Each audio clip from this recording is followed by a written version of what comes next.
Hello बच्चों, कैसे हो। उम्मीद करती हूँ आप सब ठीक हो। तो पिछले वीडियो में हमने संज्ञा ज्ञान के बारे में विस्तार से पढ़ा था। तो चलिए इस वीडियो में हम सर्वनाम के बारे में जानते हैं। तो सर्वनाम के बारे में जानते हैं तो सबसे पहले ये जानेंगे कि सर्वनाम किसे कहते हैं। ठीक है, सर्वनाम कहते हैं संज्ञा के स्थान पर प्रयुक्त होने वाले जो शब्द है, यानी संज्ञा के स्थान पर हम जिन शब्दों का प्रयोग करते हैं उन्हें क्या कहते हैं, सर्वनाम कहते हैं। तो सबसे पहले हम जानेंगे सर्वनाम की परिभाषा। सर्वनाम की परिभाषा संज्ञा के स्थान पर आने वाले या प्रयुक्त होने वाले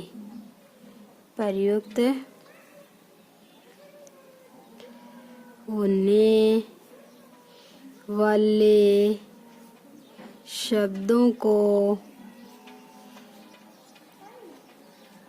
सर्वनाम कहते हैं। सर्वनाम कहते हैं। ये संज्ञा शब्द जो होते हैं उनके स्थान पर जिन शब्दों का प्रयोग किया जाता है तो उसे ही हम क्या कहते हैं, सर्वनाम कहते हैं। जैसे सर्वनाम शब्द कौन कौन से होते हैं,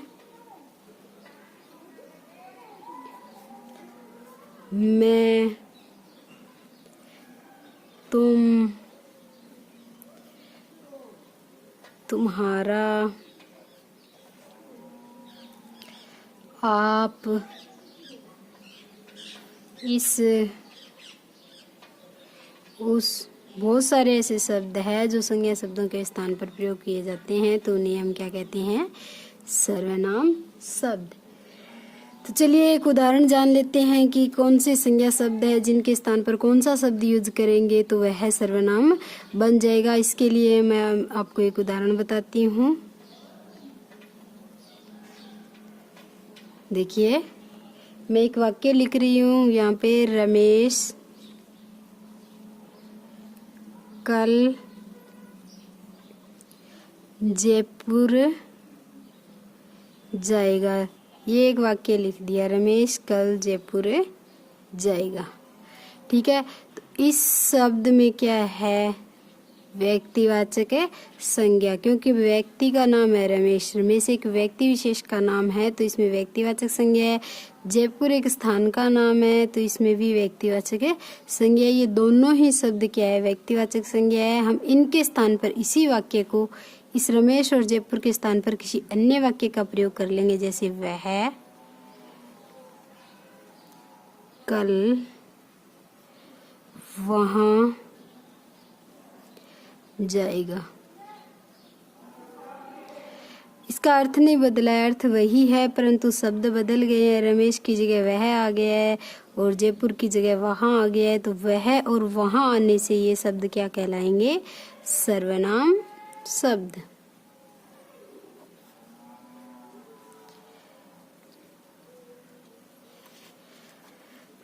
सर्वनाम शब्द। चलिए एक वाक्य और जान लेते हैं, एक उदाहरण और देखते।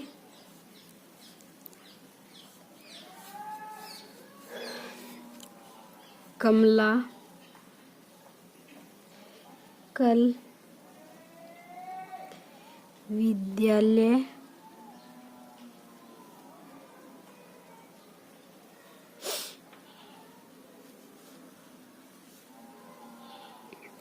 जाएगी।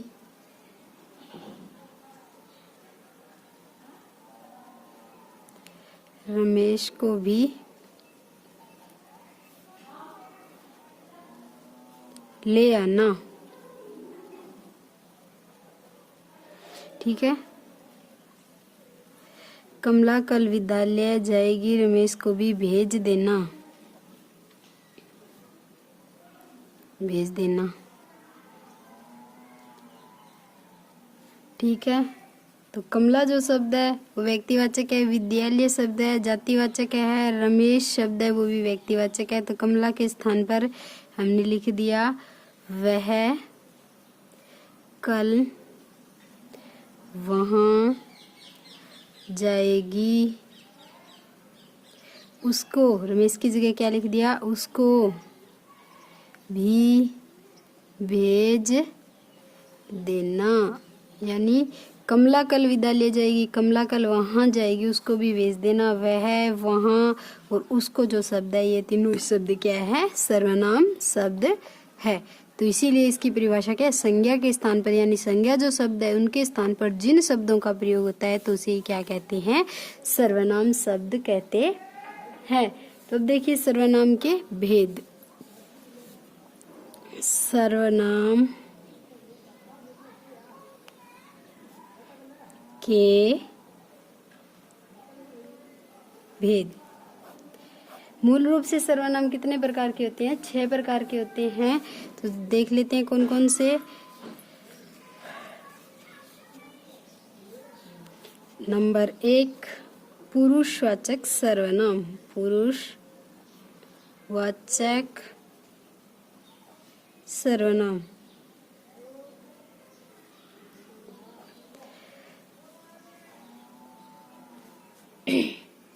निजवाचक सर्वनाम। निजवाचक सर्वनाम। निश्चयवाचक सर्वनाम।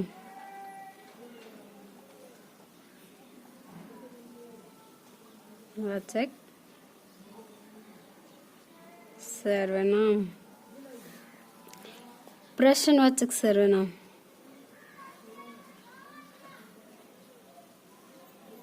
वाचक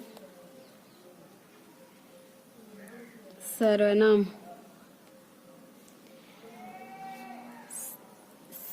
अनिश्चयवाचक सर्वनाम। वाचक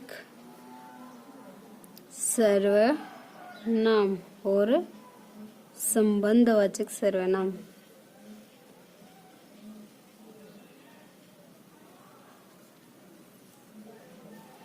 वाचक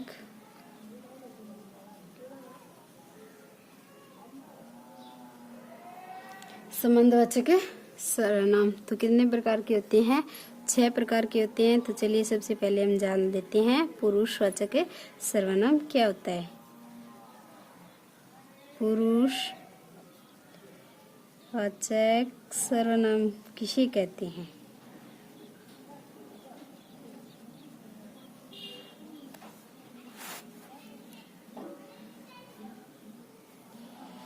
पुरुषवाचक सर्वनाम किसे कहते हैं, वे शब्द जो बोलने वाला, सुनने वाला और अन्य किसी तीसरे के लिए प्रयोग किए जाते हैं तो उन्हें पुरुषवाचक सर्वनाम कहते हैं। बोलने वाला अपने लिए, सुनने वाले के लिए और किसी तीसरे के लिए जिन शब्दों का प्रयोग करता है तो उन्हें हम क्या कहते हैं, पुरुषवाचक सर्वनाम। यानी बोलने वाला, मैं बोल रही हूँ और आप सुन रहे हो और मैं किसी तीसरे के लिए कह रही हूँ तो यही शब्द क्या कहलाते हैं, पुरुषवाचक सर्वनाम। चलिए परिभाषा लिख लेते हैं। वे शब्द जो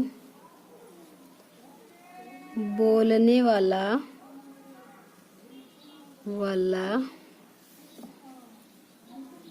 बोलने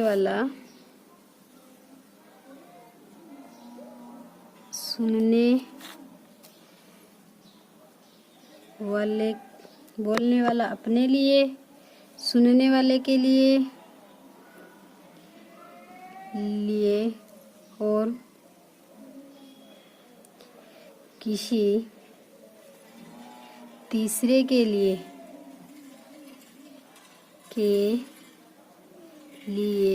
जिन शब्दों का प्रयोग करता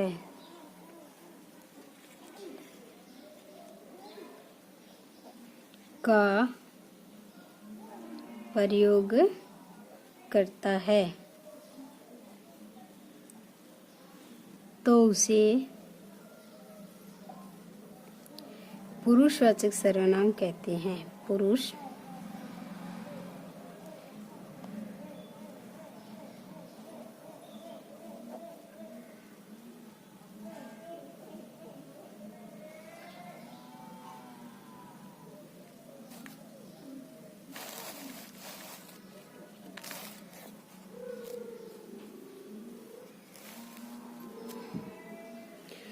ठीक है।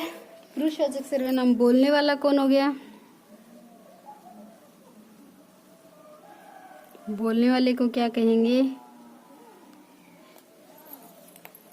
उत्तम पुरुष। बोलने वाले को क्या कहेंगे? उत्तम पुरुष। नंबर 2 सुनने वाला।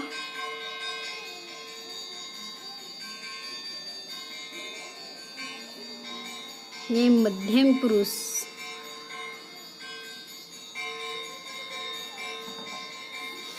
बोलने वाला उत्तम पुरुष, सुनने वाला मध्यम पुरुष, और किसी तीसरे व्यक्ति को क्या कहेंगे?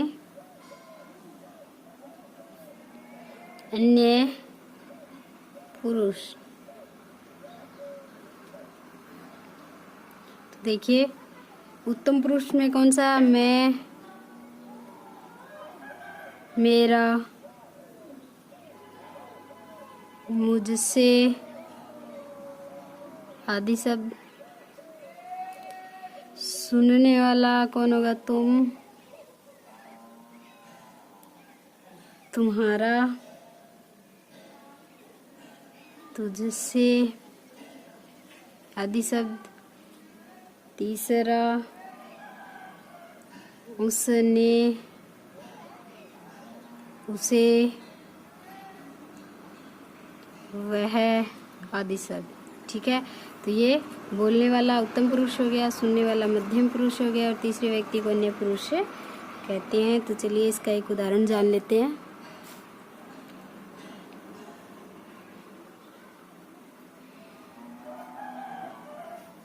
मैं कल शहर जाऊंगा। मैं कल शहर जाऊंगा। तुम भी साथ चलना। ठीक है। तो इसमें मैं कल शहर जाऊंगा उत्तम पुरुष हो गया, यानी बोलने वाला अपने लिए जिस शब्द का प्रयोग कर रहा है वो उत्तम पुरुष हो गया। तुम भी साथ चलना, यानी मैं बोल रही हूँ, सुनने वाला उनके सामने बैठा हुआ है, सुनने वाला उनके सामने बैठा हुआ है। तुम भी साथ चलना, तो सामने जो बैठा हुआ है वो कौन सा पुरुष होगा? मध्यम पुरुष, यानी उसकी बात सुन रहा है, उसकी नजरों के सामने है। और इसी वाक्य में हमने आगे लिख दिया, आगे क्या लिख दिया? उसको भी बोल देना, उसको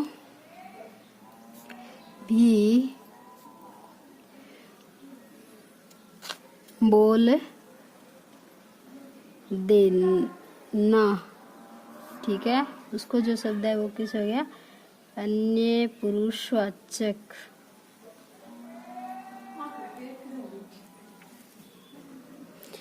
चलिए नंबर 2 निजवाचक सर्वनाम।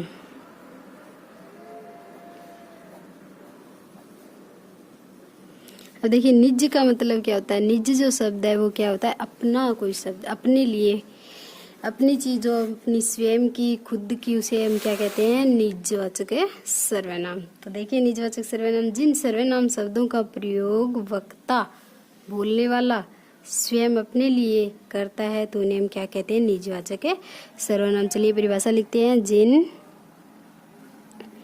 सर्वनाम शब्दों का प्रयोग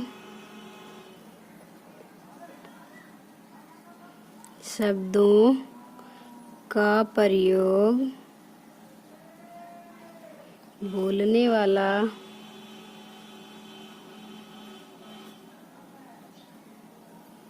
अपने लिए करता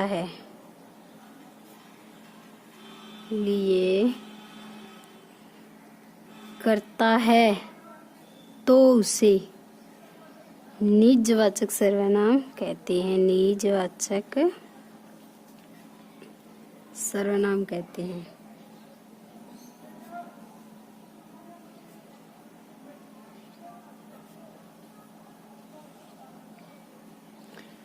ठीक है। अपनी खुद की जो चीजों से हम क्या कहेंगे? निजवाचक सर्वनाम। जैसे आप, अपना, खुद, ये जो शब्द है वो निजवाचक सर्वनाम में आते हैं, जैसे आप, अपना, खुद। ठीक है, तो देखिए उदाहरण।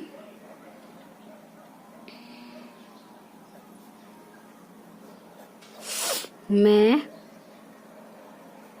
अपने आप से ही पढ़ाई करता हूँ, करता हूँ। तो अपने आप, खुद ही पढ़ाई कर रहा है अपनी, तो इस शब्द में कौन सा सर्वनाम होगा? निज, यानी अपने आप कर रहा है। जो काम अपने आप कर रहा है वो कौन सा सर्वनाम होगा? निजवाचक सर्वनाम। वह मेरी अपनी पुस्तक है, यानी अपनी खुद की पुस्तक है। मेरी